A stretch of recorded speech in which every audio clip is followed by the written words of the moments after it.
स्त्री को कुराड़ी रे हाणी हत्या करिथिबा आनंदपुर उपखंड डौर ग्रामर देवी प्रसाद जेना को गिरफ करिछि नंदीपदा पुलिस। देवी प्रसाद भद्रक जिला बंत ब्लॉक रो एबीडीओ थिले।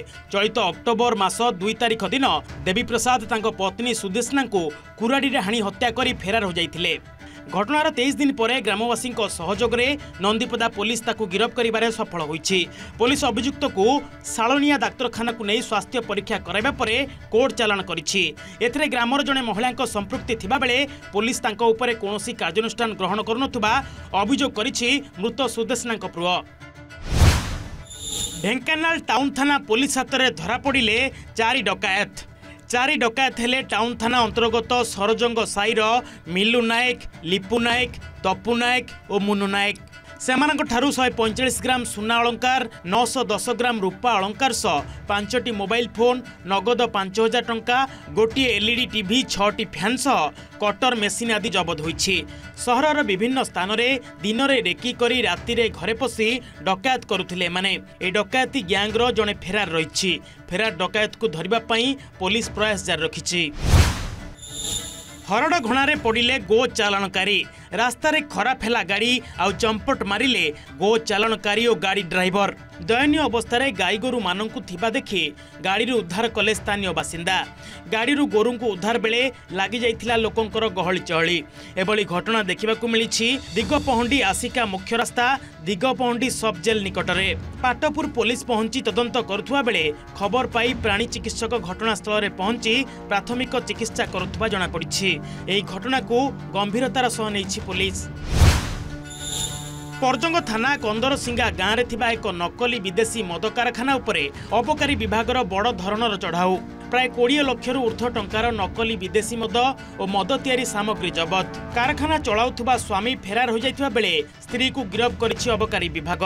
सूचना अनुसार कंदरसिंगा ग्राम में एक नकली मद कारखाना रे विभिन्न नामी दामी ब्रांडर मदरे अपमिश्रण करा जाई नकली भावे प्रस्तुत करा जाउथुबा नै अबकारी विभाग जानिबाकु पाइथिला। पर अबकारी विभाग एक स्वतंत्र टीम से नकली मद तैयारी कारखाना उपरे चढ़ाऊ करिथिला। चढ़ाऊ समय विभिन्न नामी दामी कंपानीर प्राय 143 लिटर विदेशी मद, 6 लिटर फ्लेवर, 10 लिटर कारामेल, 7265टी विभिन्न विदेशी मद कंपानीर स्टिकर, 17996टी नकली ठिपी और मद निर्माण में व्यवहृत एक मेसीन को जबत करिछि अबकारी विभाग। बामेमारी थाना जलपापसी ग्राम निकटरे छेली चोरी करी फेरार होथुवा बेले पुलिस पाट्रोलिंग गाड़ी देखि भारसाम्य हराई खालरे पड़ जाइथिला बोलेरो। गाड़ी 6टी छेली को उद्धार करिछि पुलिस। आज मध्याह्न बामेमारी अंचल छेली चोरी करी एक बोलेरो रे फेरार हो जाउथुवा बेले जलपापसी निकटरे पुलिस पाट्रोलिंग गाड़ी देखि छेली बोझेई बोलेरो रास्ता कड़ खालरे पड़ जाइथिला। सेपटे चोर माने सुजोग देखि चंपट मारिथिबा बेले गाड़ी रे थिबा 6टी छेली को ग्रामवासी सहायता रे उद्धार करिछि बामेबारी पुलिस। सूचना योग्य कि ए अंचल बारंबार छेली चोरी होतुवा बेले बामेबारी पुलिस जबत करी तदंत चलाइछि।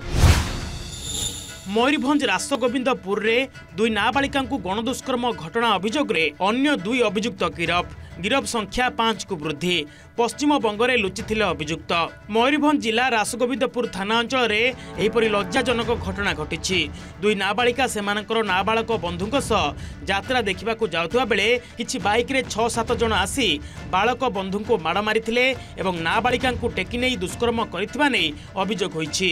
पूर्वरु एही घटना रे पुलिस 3 जन को गिरफ करिथिबा बेले आज अन्य 2 जन को गिरफ करिबारे पुलिस सफल होइछि। गिरफ समस्त अभियुक्त रासगोविंदपुर थाना अंतर्गत लुणचाटी और प्रहराजपुर अंचल बोली जना पड़ी। नयगढ़ जेल भितर चली कौन केते सुरक्षित कैदी। गत 2 दिन हब जेल भितर असंतोष। नयगढ़ उपकारागार रे गोष्ठी संघर्ष। विभिन्न कारण को नहीं कैदी मध्य रहिथिबा पुंजीभूत असंतोष विस्फोरक रूप नहीं। 2 कैदी गोष्ठी परस्पर को आक्रमण करने सह जेल कर्मचारी को मध्य माड़ मारिछंती। एथिरे अनेक कैदी और कर्मचारी आहत होइछंती। जेल अधीक्षक बाबुली नायक अभियोग आधार में सदर थाना पुलिस 35 जन कैदी नाम रे मामला रुजु करी तदंत आरंभ करिछि। सृष्टि होइथिबा परिस्थिति को नियंत्रण करने पाई उभय पुलिस और जेल कर्तृपक्ष चेष्टा चलाइथिबा जଣା पड़िछि। सूचना अनुसार शनिवार संध्यारे कैदी माने होहल्ला करथिले। उपकारागार अधीक्षक श्री नायक समस्त को बुझासुझा करथिले।